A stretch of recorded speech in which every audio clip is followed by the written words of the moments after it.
Why wait to see if you'll get something you like this Valentine's Day when you can go to BlueNile.com and find something you'll love? Whether you're looking to treat yourself to a little winter sparkle or show a galentine how much you appreciate them, Blue Nile offers a wide selection of high-quality designs, expert guidance, and free 30-day returns for the ultimate peace of mind. You can even design your own jewelry. Right now, save up to 50% at BlueNile.com. That's BlueNile.com.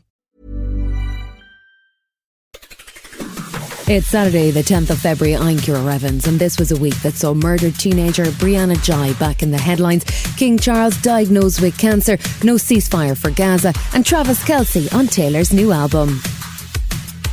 Grab a cup of something hot, put up your feet, and get up to speed on the 7 biggest stories of the week. This is the Standout 7 from the Smart 7. It's news, but not the news. Family of murdered teenager Brianna Ghey were in the spotlight again this week as reaction continued in the aftermath of the sentencing of 2 16-year-olds to life in prison for her murder. 16-year-old Brianna was fatally stabbed by her 2 teenage friends, Scarlett Jenkinson and Eddie Ratcliffe, at a park in Cheshire last year. It's thought the pair had both made concerning Google searches prior to the killing, and after the verdict, Brianna's mum Esther called on the government to mandate tighter safety features on smartphones used by under 16s. We'd like a law introduced so that there are mobile phones that are suitable for under 16s, which will not have all of the social media apps. I feel like it's such a simple solution, and I don't understand why we haven't actually done something like this already. But Education Secretary Gillian Keegan said the government has already taken steps to improve online safety. It is quite radical to ban smartphones from under 16s. That just shows just how much we know and understand that this is really worrying to parents. But I think the steps that we've taken, they have yet to be seen by parents. There was a new twist in the story on Wednesday as PM Rishi Sunak found himself in hot water over a remark that appeared to be a joke during Prime Minister's question time. The mother of murdered transgender teen Brianna Ghey was in the House of Commons on Wednesday. She'd come to attend a debate on mindfulness in schools organised by her local MP. Rishi was busy attacking Labour leader Sir Keir Starmer over policy U-turns when he threw in a line about transgender people. It's a bit rich, Mr. Speaker, to hear about promises from someone who's broken every single promise he was elected on. Second referendums, defining a woman. The list goes on, but the theme is the same, Mr. Speaker. It's empty words and absolutely no plan. Brianna's father has called on the PM to apologise, describing his remarks as absolutely dehumanising. But Number 10 has so far refused to do so, saying it was legitimate to question the Labour leader's position. Starmer sounded genuinely shocked by the jibe, and he later met with Esther Ghey. Of all the weeks to say that, when Brianna's mother is in this chamber, shame.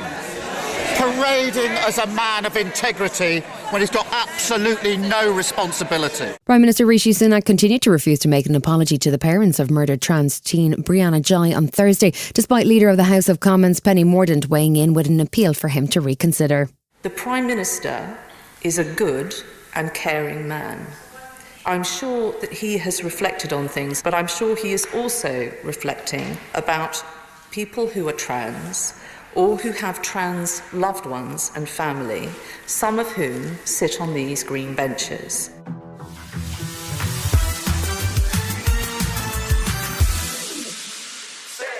There was grim news on Monday evening as Buckingham Palace announced that King Charles has been diagnosed with cancer. It was detected during his recent treatment for an enlarged prostate, but it's understood that it's not prostate cancer. The King is 75 years old and, according to the palace, is wholly positive about his treatment, which began on Monday. He's going to step down from public duties while the treatment is ongoing, but will continue with his constitutional duties as head of state, while Prince Harry is intending to return to the UK for a visit. Sky News' Alistair Bruce says that the decision to go public might have a positive effect. Bringing it to light is perhaps some of the work that the King hadn't necessarily planned to do with his reign, and yet I think the impact of this announcement and the fact that it's being shared so clearly with so many people is part of what he may be able to do to support the nation and all the people who are suffering from this disease. After Monday's shock announcement, there was a flurry of activity. On Tuesday, the King and Queen were seen heading to Buckingham Palace before departing by helicopter for Sandringham.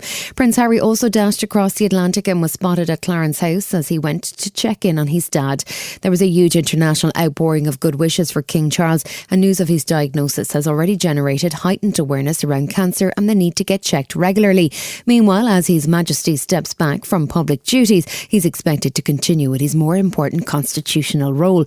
Author Robert Hardiman says the lessons of the pandemic will come in handy in terms of managing the process. Certainly, there's no sort of sense of sort of constitutional worries or legislation or anything like that. I mean, the machinery is there, but right now it's not needed. But the day-to-day running of the monarchy will not really change.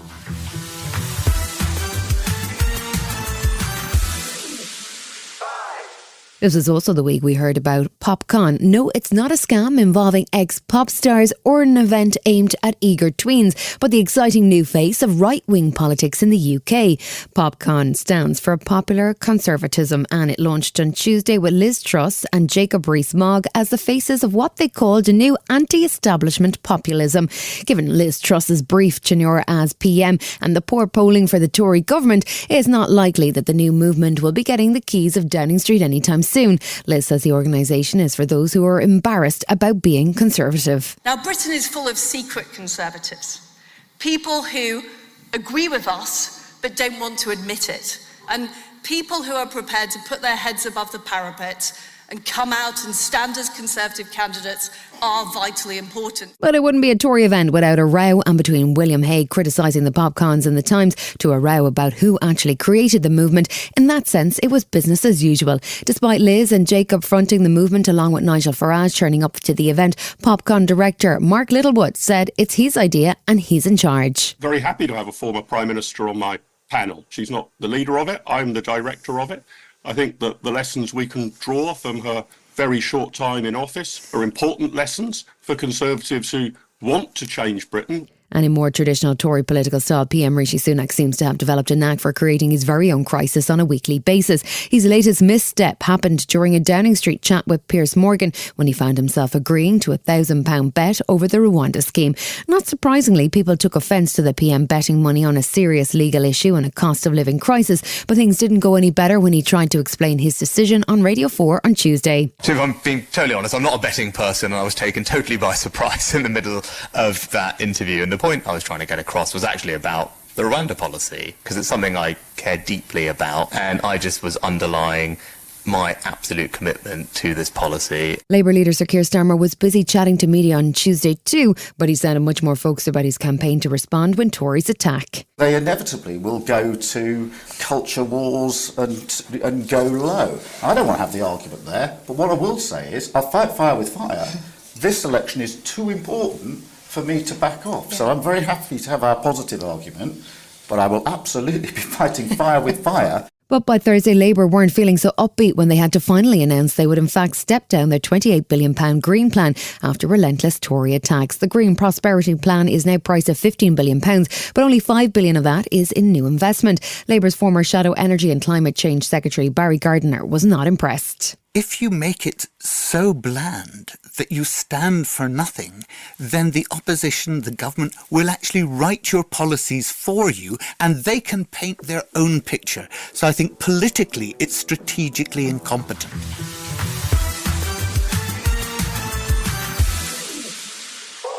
Almost 40 people were killed last weekend following a series of US airstrikes in Iraq and Syria. The US launched strikes on dozens of targets linked to Iran-backed militia in retaliation for a deadly attack on US troops in Jordan at the end of January, which killed 3 American soldiers. As British forces joined their US allies in launching strikes from warships and fighter jets on Houthi targets in Yemen, White House National Security Advisor Jake Sullivan said there's more to come. It began with the strikes on Friday night, but that is not the end of it. We intend to take additional strikes and additional action to continue to send a clear message that the United States will respond when our forces are attacked or people are killed. 6 members of a US-backed Kurdish group were killed on Monday in a drone strike by Iranian-backed militia. The strike hit part of the Al Omar US airbase in eastern Syria and demonstrated that there was no sign of any easing of tensions in the region. UK Defence Secretary Grant Shapps was in the House of Commons on Monday and took a strong line as he maintained the UK's right to act against Red Sea attacks. Appeasing the Houthis today will not lead to a more stable region. And we're not seeking confrontation, and we urge the Houthis and all those who enable them to stop these illegal and unacceptable attacks. But if necessary, the UK will not hesitate to respond again in self-defence. There was no good news from Gaza either, as Israeli Prime Minister Netanyahu warned that the war will take several more months. US Secretary of State Anthony Blinken was back in Saudi Arabia on Monday as he continued to pursue a peace deal. But Deputy Mayor of Jerusalem, Fleur Hassan Nahum, wasn't sounding optimistic about the prospect of a hostage release anytime soon. We know that their physical condition is deteriorating every single day, and we're really very worried about them. And we heard yesterday that Hamas has not accepted the deal, unfortunately. So we pray that they will accept the deal quickly and we can get them out very quickly. But by Wednesday, there was some low-key optimism in the international community that there might be a prospect of a long-term ceasefire in Gaza. US Secretary of State Anthony Blinken was busy with meetings across the region, and Hamas delivered a response to the draft peace proposal, which suggested that all hostages could be released over a 135-day period. In return, they were looking for the release of Palestinian prisoners, including senior militants, and a path to the end of the war. However, if that was a negotiating position, it didn't work, as Israeli Prime Minister Netanyahu flatly rejected the proposal and announced Israel's intention to begin operations in Rafah, where the majority of Palestinians are sheltering. I would like to emphasise once again, there is no solution other than a complete and decisive victory, because otherwise it is just a matter of time before the next massacre, and the access of terror from Iran will continue. So only by destroying Hamas will we have security for the state of Israel. Still to come on the Standout 7, Trump complicates aid for Ukraine and a historic moment for Northern Ireland. Right after this. Ryan Reynolds here from Mint Mobile. I'm proud to offer premium wireless for just $15 a month. And I'm proud that we have thousands of 5-star reviews from customers like Dan D. in New York, who writes, "I am satisfied customer. How can this only be $15? He wrote it in all caps. I needed you to feel it like he feels it. I hope I did that justice, Dan. And I hope that you try Mint too at mintmobile.com/switch. Upfront payment of $45 for 3 months required. New subscribers only. Renew for 12 months to lock in savings. Additional taxes, fees, and restrictions apply. See mintmobile.com. Welcome back. Politics is always complicated in an election year, but the US has been tying itself in knots as Republicans follow the bidding of Donald Trump to slow down any legislation he sees as helping President Biden. Ukraine has been left waiting for aid, and a new bipartisan bill aimed at making major changes to the US immigration policy and resolving an ongoing crisis at the Mexican border was doomed to failure this week. Trump had described the bill as horrendous, although it's the most comprehensive set of reforms proposed in a long time, and has seen Biden compromise to help to try and push the bill through. Senate Majority Leader Democrat Chuck Schumer says action needs to be taken in Congress. I say to Speaker Johnson, do the right thing. You know what the right thing to do is. You know we need to fix our border. You know that it has to be bipartisan. The bill that you passed didn't get a single Democratic vote in the House or the Senate. How are you going to get anything done? Wednesday evening saw the carefully crafted bipartisan immigration bill finally collapse as it failed to reach a 60-vote majority in the US Senate. Speaker Mike Johnson had made it clear the bill would not be put to a vote in Congress, although his grip on the House after just 100 days looks very shaky. He saw 2 bills rejected in Congress on Tuesday, one a standalone bill for Israel, the other an attempt to impeach Homeland Security Secretary Alejandro Mayorkas. Former Democrat Speaker Nancy Pelosi, who never lost a floor vote, says he's not doing it right. I always say to my colleagues, now the Republicans in the leadership, don't bring a bill to the floor unless you know you have the votes. And in order to know you have the votes, you have to have some in your pocket. There were some faint signs of good news for Ukraine on Thursday night as the US Senate voted to start work on a new bill for aid for Ukraine and Israel. The aid could still take a long time, and Ukraine is increasingly struggling with shortages of ammunition and the relentless attacks from Russia's numerically superior forces. President Zelensky did finally make a major move, however, putting 10 days of speculation to rest. He he has replaced his top commander, Valery Volosiny. He reportedly asked him to resign, but the general refused and so was sacked. He'll be replaced by Commander of Land Forces Alexander Syrsky. I am grateful to General Zaluzny for 2 years of defence.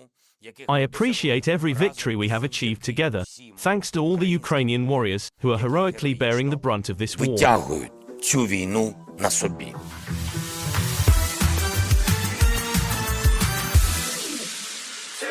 It was a massive week for Northern Ireland after a power-sharing government was restored for the first time in 2 years last weekend. The DUP walked out of Stormont in February 2022 and have been boycotting it ever since in protest against post-Brexit trading agreements in Northern Ireland. But when they signed a new deal with Westminster to reduce checks on goods being transported from the rest of the UK into Northern Ireland, they agreed to re-enter power-sharing. Sinn Féin's Michelle O'Neill made history by becoming Northern Ireland's first nationalist First Minister and said her premiership signals a change in the country. My election to the post of First Minister demonstrates the change that's happening on this island. And that's a good thing. It's a healthy thing because this change, I think, can benefit us all. So when Mary Lou McDonald talks about that it is within touching distance, I believe that we are in the decade of opportunity. The successful restoration of power sharing in Northern Ireland was celebrated on Monday as UK Prime Minister Rishi Sunak and Irish PM Leo Varadkar visited Stormont to meet with the new First Minister Michelle O'Neill and Deputy First Minister Emma Little-Pengley. Both the UK and Irish governments were keen to place an emphasis on returning Northern Ireland to business as usual after 2 years without effective government. Rishi Sunak warned that this is not the time to be considering broader questions about Northern Ireland's future. Our new deal gives them more funding and more powers than they've ever had so that they can deliver for families and businesses across Northern Ireland. And that's what everyone's priority is now. It's not constitutional change. It's delivering on the day-to-day things that matter to people. The Irish government didn't sound any keener to start conversations about a possible Irish reunification poll or indeed the notion of a united Ireland. Questioned by reporters, Irish Taoiseach Leo Varadkar stuck to the script. I think today really is about marking the fact that the Good Friday Agreement, which we voted for in big numbers, is now functioning again. The Assembly is operating. I think today really should be about that rather than constitutional questions.